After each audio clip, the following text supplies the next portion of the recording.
Here we are at the 2026 Inglis Classic sale. It's a whirlwind. We've been at the Magics, and now we're here at Inglis, and it's been 2 weeks as Premier, so it's all pretty full on this time of the year. Episode 30 of Off and Racing, and we've got Liam Ruddy from Ruddy Racing. Thanks for coming, mate. Pleasure to join you, Matt. We're just going to talk about your background and what you're doing now and the transitions and your setup at Dartbrook Downs, obviously, and just to give people an insight to what you do, what we do together.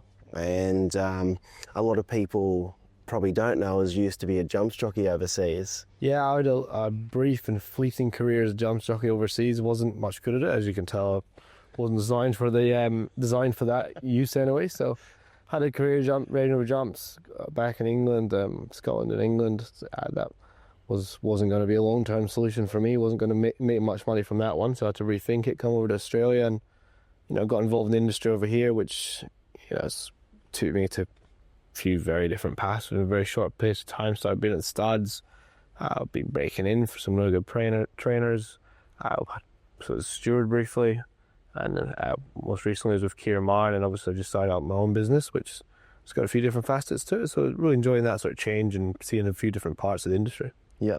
So what year did you come over to Australia? 2018, come over to Australia. My dad actually lives over here. We've been here for a few years now, so it was easy to sort of transition over here. With dad and stepsisters and all that was easy. It was easy to come over and have a look. So come over here, went straight to the Vinery Stud. Spent a couple of years there doing the stallions, which is great. It's good grounding, Spend a bit of time there and get a bit of an education. Yep. You said you were a steward. How did you get into it? Did you like it? What was involved? Yeah, so I was breaking at the time for mostly for myself. I had good clients like Gain Adrian and Chris Waller, etc. And I sort of realised that all my skills were hands-on, so I decided I wanted to do something a bit different. So I went on to apply.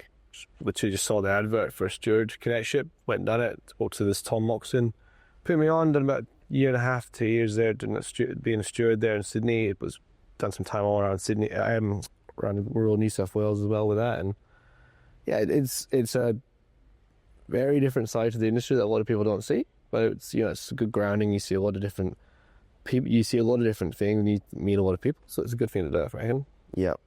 Do you find it I guess you're never going to make everyone happy, are you, being a steward? Oh, you're not going to make many people happy being a steward. If you can make a couple happy, I'd say you're succeeding.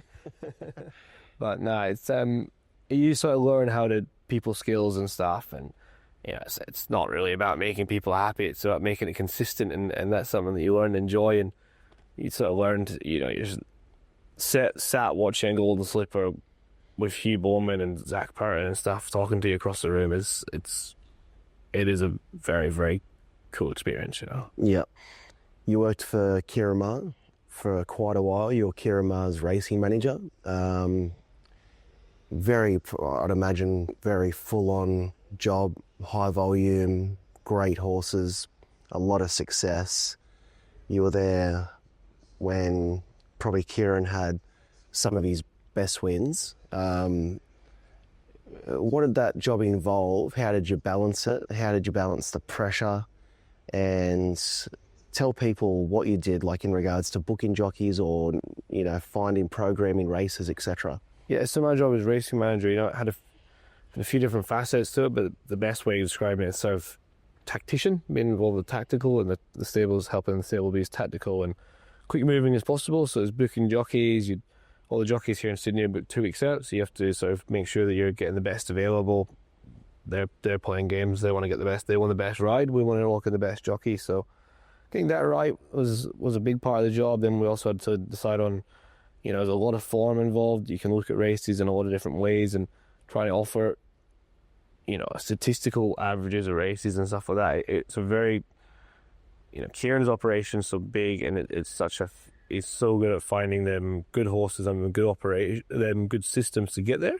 So it's more about just being able to be that sieve and be able to try and help to get there, which was get the good horses identified, get them to the way they need to be, and help the, I suppose, lesser horses find their right race as well. So working for Ciaron, his operation is, in my opinion, it is second to none. The way that he is able to use them systems just to rotate them horses through to get them to the best of their ability. So yeah, what we try and explain to our owners is we're huge on data, so we go on data, we work a lot on data, and that's something that you and Ciaron, like, that's what Ciaron does, right? It's all data driven. Yeah, when you can put numbers to things which don't obviously have numbers based around them, you can make sense of unlogical things. That's something we tried to do a lot. Ciaron's something I try to do in my business now. Even I'm much smaller now, but we try bringing data, sports science. You can use all these things just to get, you can just to help these athletes get 1 extra percent. If you get 1 extra percent in this game, as you guys know, yeah, even though it seems probably obscure at times for owners and they don't understand why are we going there, that doesn't make sense. There's a reason for it. It might not work out, but there was still a reason for it. Yeah, there might, the whole picture doesn't always, and that's what it's sometimes really hard to illustrate to owners is that the whole picture isn't as obvious as it might seem. That's, we often went through that experience. That race might not work out, but there's a big reason as to why the horse had to go through that process. Would you say it's fair, like, was it Sox Nation was that a fairly, like, data showed, even though, what was it, 100 to 1? 100 to 1 in a Queensland Oaks. She got beaten a benchmark 7, 8, 3 and 4 year olds, 1800 at Ramwick at the start before maybe 2000.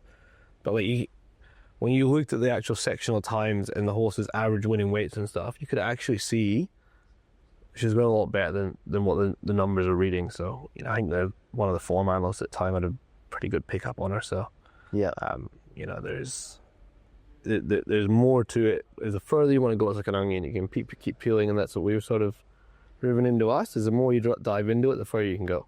Yeah, and that's what I want to emphasise. Like, we don't go out on a limb, whether it's through us or whether it's through Ciaron or Gain Adrian or Matt Dale, Nathan Doyle. Whoever you're with, most of the time it should be driven by data, and there's a reason. As I said, as much as it is obscure, and owners might be like, why are we going from there to there? But there's always a reason, and sometimes when it works out, you look like a champion, and other things, as you know, when it doesn't, you probably go, oh, that didn't work out. Well, as we all know, this sport is the best humbler of people, isn't it?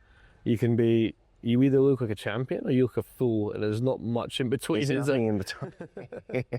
Nah. So you were at Ciaron's. How long were you there for? Just shy of 4 years. So. Yep. So you did a good stint there, and then you went out and made a very ballsy move. You got your trainer's license, and now you run Dartbrook Downs. Yeah. So I always knew I wanted to be a trainer. My father and mother grew up training horses when I was a child, so it was a natural progression for me. Eventually, I was going to get there, and I stumbled across Dartbrook Downs and Scone. The facility it's absolutely unbelievable what they've built there. How we can utilise it as a training facility, just it excited me after coming off the back of the people I'd worked for and the places I'd seen. It excited me. The facilities they'd been building at the deep sand there they built was so illogical in the expenditure, because you could have done it cheaper 100 ways, but it's been done in such a perfectionist way that that excited me, which is quite sad and boring, but that did excite me. So that was when we saw that place, we made a decision. I said, we've got to work out how to make it work, how to get it. So we ended up being able to sign the lease. We've got the farm, we were able to use it. How obviously my training career wasn't going to be big enough at the beginning, obviously, to facilitate that sort of property. It's unrealistic. So we obviously went around, tried to find some clients to pre-train for, to get some pre-trainers in, get some rehabilitation horses, all the rest of it. Use the farm for every different asset it has, and we've touched wood. We've got a few horses in, and we're slowly growing month on month and getting busier. And we got our first winner last weekend. So. Yeah, so Liam trained his first winner by the time this comes out a few weeks ago at Tamworth. Yep, first winner at Tamworth. under your name as a trainer. My name is a trainer, 10:24 in the morning at Tamworth, tab 2s, but Because it was hot and no tip was sent through, 14-1, no tips. I wasn't brave enough to send tips. What did it, 5 to 1 to 14-1? It was 5 to 1, 14-1, 5 to 1 to 14-1 on the course in about the last hour. So I remember picking up my phone and calling my girlfriend Emily Kelly and saying, "Oh, geez, I wish I'd trialled this horse." As it's drifting and drifting and drifting. But anyway, got the job done, so that was quite relieving. It's funny when you, from my experience, you work in these big stables and you think you know how to train a horse, how to prepare a horse. You've seen it 100 times, you've done it 100 times through the systems, and you know when a horse is right. But when it's your own horse in your own facility, even if it is a tab 2 at 20 past 10 in the morning, just to see horses actually performing, running well. Yeah. That's huge to me. And maybe not so much the winning, but just seeing that they were actually, we are able to be competitive for the property. Yeah. So you're based at Scone. Anyone that doesn't know Dartbrook Downs, as Liam said, the facilities are so good. I think you've done a promo video on your Ruddy Racing page. Yeah, we just on the Ruddy Racing Instagram and Facebook just put out a few promo videos. Just try and get a few of them out now. We've got I was just talking about facilities, water walkers, treadmills, yards, deep sand. We're very fortunate. The landlords in the property, they're great. If we can just we change things, we build things. They're part of the stable, and we're trying to make. They've got the ambition of making a great training facility, and as a trainer, it's lovely to have owners who want to do that. Yeah. So we've sent a lot of horses so far to Liam for pre-training. We'll continue to do so. Look, it's probably one of the best deep sand tracks I've seen. I think it was he was helped with another former Melbourne trainer to sort of design it, and they probably spent 1.4 million just on the deep sand track. Just on the deep sand, I think it's around 1.4 million. Had a bit of the irrigation, the deep sand, and 280 sprinklers around it. 280 sprinklers around it. The sand is double the depth of your average deep sand track, and the reason behind that is because of the water. It holds the water in the bottom half of it, which basically means there's always a degree of water retention rather than being a deep sand that's just like the beach. It's purely just a beach. So, as I said, they over-engineered as much as it could. Let's explain to the guys, mate, because we know, but explain why it's important for horses to condition themselves in deep sand. Yeah, so in deep sand, you're able to you get that beautiful aerobic bowl as you're going around when you're doing it properly. It's a cushioned surface the whole way around. You're basically getting horses fit without doing as much low impact work as you possibly can. We all hear these days, and for anyone that follows veterinary stuff, every vet these days wants to talk about pod lesions. They want to talk about all these sorts. Pods are the new thing. Pods only 12 months. Every horse has got a pod lesion. That's every horse will have a pod lesion. But if you ask them what the result for pod lesion is, it's deep sand. So that suits me quite well. So I like pod lesions, but that's takes the concussion out of the joints. Yeah. But it's a lot better for the more mature, and it's great for yearlings and whatnot, like all 2-year-olds, but more so when they're mature, because I find, or the science says with the 2-year-olds, you don't want to do too much deep sand because of obviously the sesamoids and whatnot, but when they're mature and they're developed, it is the best thing, isn't it? It's the best surface for them. And just touching on what you said, we're very aware that you have to be very careful on these deep sand tracks to how much work you do. Yeah. That is the flip side. You're very aware that you can overwork horses on them very quickly. So we started spending a bit of money. We've got a sports science vet who we put trackers on pretty much every day on the horses right now whilst we're getting used to our surfaces, and we're monitoring that every day. We're monitoring, has that horse done too much work? And that's just this comes back to the data we're talking about. So it's not even just nomming jockeys, even without boring people, but we might say race at Rose Hill and we'll go, jockeys perform better at Rose Hill, or they might perform better at Canterbury or Warwick Farm or Randwick. They all have stats, right? And that's our job, isn't it? As their horses, you can statistically say that horse is 1 length better at Rose Hill than comparatively to Randwick City, and you can. Or like Boston, when we started sending down to Melbourne, he was 4 to 4.5 lengths better Melbourne way. Yeah. So we're like, we're going to keep sending this horse to Melbourne. Melbourne seems like a good option for Boston.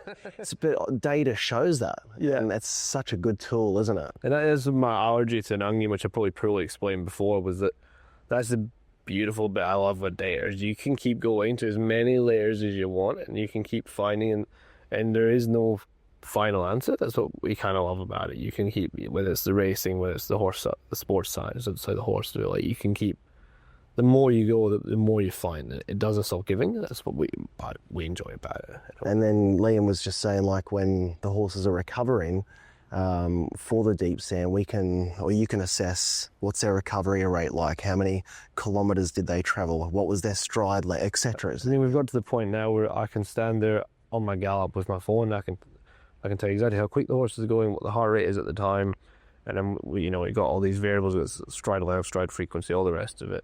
And then I'll look at that as they're going around, and then I also send that off to, as I said, that sports science vet team, and then they'll compare, whatever horse it might be. As an average, its heart rate goes to here, but suddenly you spiked it. Why has that happened? Why have we done this? Why are things changing? So that's such a good tool. It's such a good tool. And then Liam, so say we send 6 horses to Liam, he can then liaise and show our trainers X, and then Liam will go, that horse is ready to go. Yeah.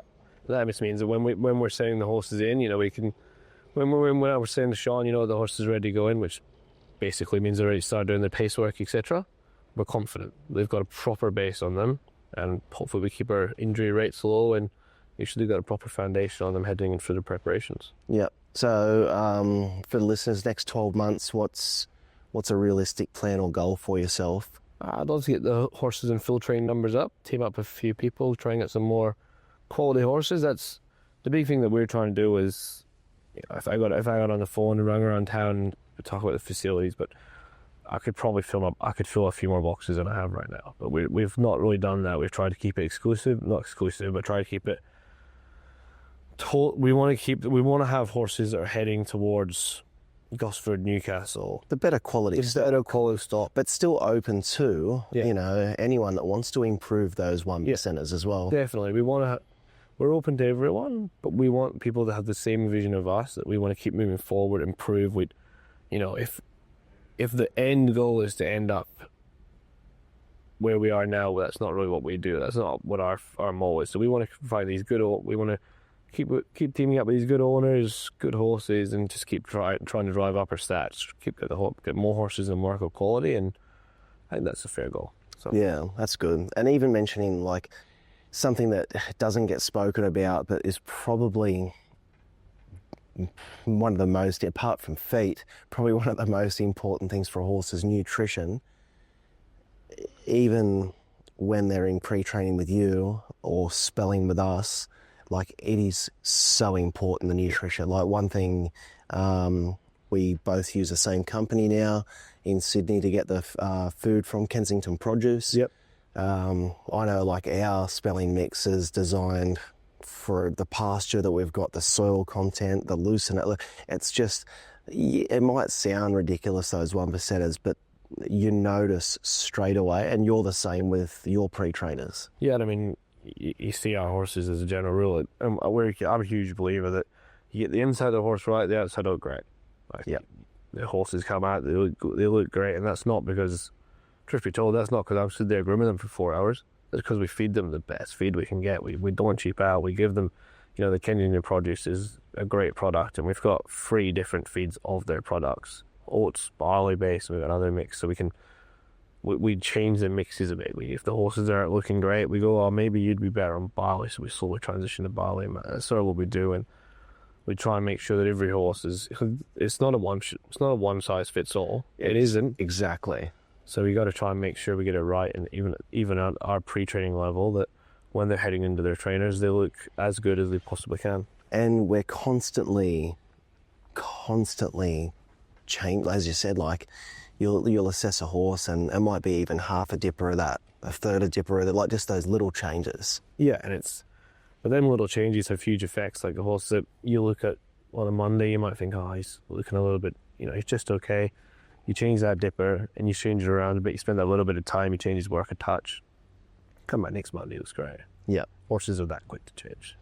So I encourage anyone, hop onto Ruddy Racing's Facebook page. Anyone, whether it's trainers, syndicators, whoever it is, independent owners, go and check out Dartbrook Downs as well. You'll be gobsmacked. Look, some of the best horses in the country go there. Without saying the horses, I can assure you, some of the best stock goes there, and Liam's had them there. And the water walkers, it's safe. The deep sand's probably the best I've seen. Day yards, good feed, and it's only at Scone, so horse capital of the country. So it's only an hour and a half from our farm, and it's these days close to Sydney. So check it out. And anything else, mate? Yeah, and that's the big thing for us is if anyone has an interest, open door policy. That the best sales pitch I can give to anyone, and I don't really give a sales pitch. That's not really what I do. I'm not a huge salesman. Come to property, have a walk around. Property sells itself. Yeah, cool. Thanks, mate. We appreciate it.